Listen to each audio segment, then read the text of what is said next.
Hi, I'm Aubrey Adams. I'm in Boise, Idaho. We're at the premiere of Chronic State that Drug Free Idaho produced. That's right. And we have, Sheriff Honsal from Hombolt County, California. and you're in the documentary, correct? Yes, I'm in the documentary. Drug Free Idaho came down last year and they talked to me about their project and interviewed me about the effects of marijuana on Northern California, and especially when it talks about youth and crime and all the things that people don't want to talk about and associate with marijuana. So what are some of the impacts in Hombolt County? Humboldt County. So Humboldt County is really a small population county, but we're the size of Connecticut. And so 4,000 square miles, only 135,000 population. And so, but we are the #1 source county of marijuana, both legal and illegal marijuana, throughout the North Coast, North State, really. And so we supply a whole lot of the black market on the East Coast. Since medical marijuana was legalized in 1996, we've seen an exponential explosion with illegal marijuana farms hiding under Proposition 215 of medical marijuana. And last year we had 15,000 illegal grows in our county. 15,000. 15,000. So 4,000 square miles, 15,000 illegal grows. So people came from all over the United States, all over California to start growing in Humboldt County. There's nothing about Humboldt County soil. There's nothing about the sun. There's nothing about anything in Humboldt County that makes growing marijuana special. It's just the geography. People can hide behind mountainous ranges. They can, basically go off the grid, and basically we don't have the resources to go after them. So Humboldt County, over the last, since the 60s, has really become the mecca of marijuana in America. And they call it the Green Triangle. They call it the Emerald Triangle. Oh, So it's okay. us, Trinity County, and Mendocino County Okay. are incorporated in the Emerald Triangle. So if you draw those counties together, it looks like a triangle. Okay. But yeah, so between our three counties, we pretty much, we could supply all the West Coast of their marijuana needs, basically. Wow. Yeah. And what are the impacts on the environment with all those marijuana grows? So it is a huge impact on the environment. So, we've seen people make this transition. When the hippies came up in the 60s, they were counterculture. They wanted to get off the grid, get back to the land, and take care of the land. That was their thing. And then smoke a little marijuana and then sell a little bit to their friends. That was the goal of the 60s hippie movement with marijuana. Well, that has now exploded into corporate greed.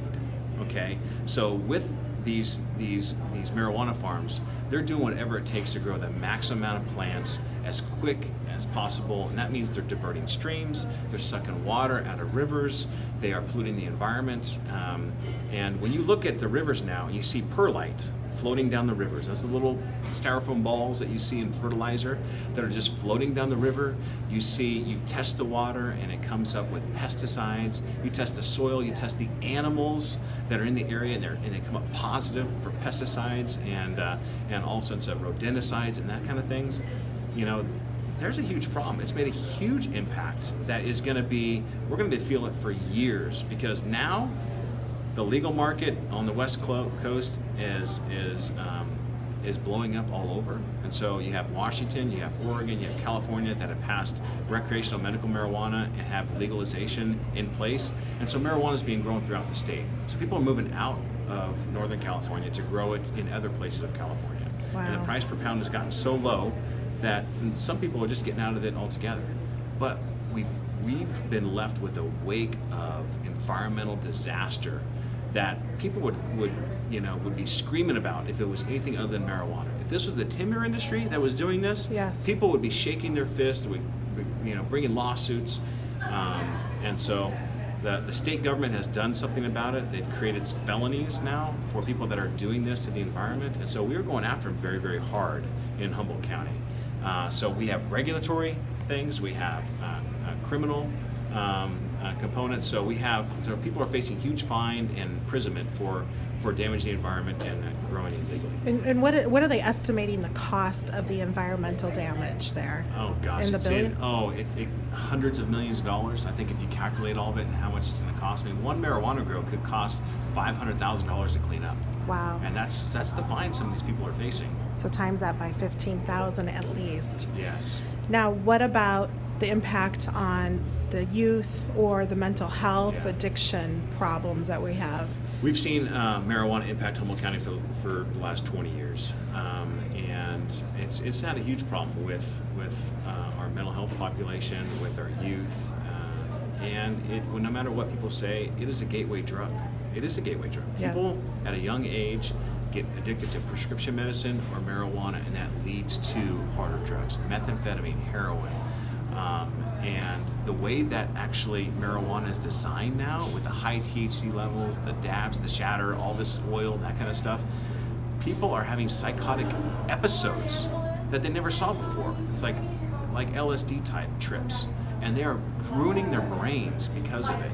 And it's not just your 60s marijuana anymore, where people smoke a joint and call it good. Yeah. I mean, people are really getting addicted to this and having a very, very difficult time. And so it's making an impact. It's in our schools. It's in all those areas. So There was a man in Northern California, and I don't know if it was your county, that went on a shooting spree in a town, and I don't remember the town's name or the what happened, but he killed his girlfriend, put her in the floorboards of his home, and then was even shooting people around the town and shot at a school, actually. Yeah. Do you know what I'm talking about? yeah, I think that was in Tehama County. Okay, that I think it was wasn't in your Tehama county. Yes. Okay. So Northern California, but we've had it. We've had home invasion robberies. We've had people that have been killed over marijuana. It has become big business. It's organized crime up there. Yeah. And these aren't just peaceful hippies growing marijuana. There are still some of those people up there. Yeah. But they've been pushed out. They've been pushed out by big business, by big organized crime, that all they care about is profit and greed. And if someone gets in their way, we've had people shot, they've had people killed, we've had laborers killed, they've had people kidnapped, we've had human trafficking. There's been all this just to support marijuana, the quote peaceful drug. Yeah. And there was a rumor about some of the fires breaking out because some of the organized crime or cartels in the area were kind of setting marijuana grows on fire. Is there any truth to that? Well, there is a little bit of truth to that.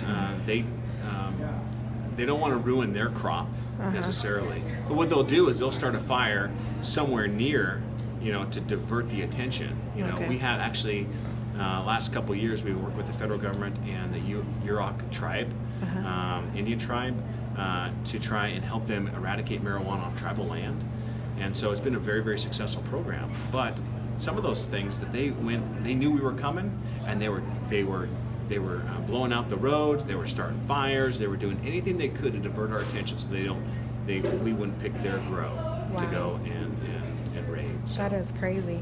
Yeah. When I speak publicly, we have cartels in our neighborhoods. I have friends that live right next door to cartels, and we did not have this problem in Pueblo, Colorado, Right. prior to legalization. Yeah, there was some illegal marijuana growing on, but nothing to the extent that we have now. Right. So I tell people you can't separate the two markets. They support and enhance each other. The drug dealers are still drug dealers, whether you make them legal or not, and they hide behind that. So in Idaho or other non-legalized states, they're just waiting for them to legalize so they can just move in and start growing in plain sight. Yeah, it's become big business, and so when you talk about organized crime and black market, if organized crime can make money, they're going to do it. Yeah. And marijuana is still a lucrative career, when it comes to the black market. There's East Coast markets that are still selling for a couple $1,000 a pound, and so people are still doing it. But it's slowly the market's becoming flooded, and I'm hoping that we'll see crime drop because of it. I hope that people will finally get the hint that marijuana isn't the save-all drug. Yeah. Marijuana isn't for everyone, and that people will start going away from it and stop this glorification of this drug. Yeah. So, one thing about it is when it comes to medical marijuana, before it was legalized in California, people were singing the praises of medical marijuana and all the things that it would cure. I had a buddy that had cancer, and they were telling him, "This will cure your brain cancer. Take it." It didn't kill. It didn't Cure. It didn't heal his brain. It helped him with some symptoms Yeah. of chemotherapy, but it did not cure cancer. Right. Okay, and we're seeing less and less of that now that recreational is there. Yeah. So I think a lot of people are hiding behind medical marijuana and some of these studies saying that it was great and it heals certain things. I believe that it does do certain. There's part of the medicinal- CBD. Yeah. Yeah, there's medicinal qualities of marijuana, but until the federal government recognizes that and starts marketing it through pharmaceuticals, Yes. then then we can step away and we can start exploring that. Yeah. Because having your local dispensary figure out what's best for you because you have insomnia or you have anorexia or whatever else you may be diagnosed with, that's not the way to go. Yeah, they don't have a medical license, and they're playing Right. Russian roulette with people's brains. Right. And they've been giving marijuana to cancer patients since the 90s. Right. It's nothing new, but the marijuana industry or proponents exploit that, and try to exploit sick people to get the sympathy vote. Right. Nobody wants to stand in the way of that, but Right. Yeah. it's unfortunate. In El Paso County, which is a county north of where I live in Colorado, Sheriff Elder has between 500 and 600 illegal marijuana grows in his county. And he has been on TV saying the legalization of marijuana is a failed experiment. Would you agree with that? Well, in California, it's a little bit different because we've had, over the last 20 years, since 1996, they've had medical marijuana. So it has been a vague law on the books for medical marijuana. So two years ago, they refined the medical marijuana laws and it's transitioned into the recreational now. So I think we're better off now. We're seeing less, we're seeing more regulation, and we're seeing a proper amount of resources, government resources having to be created to regulate an industry, which I hate.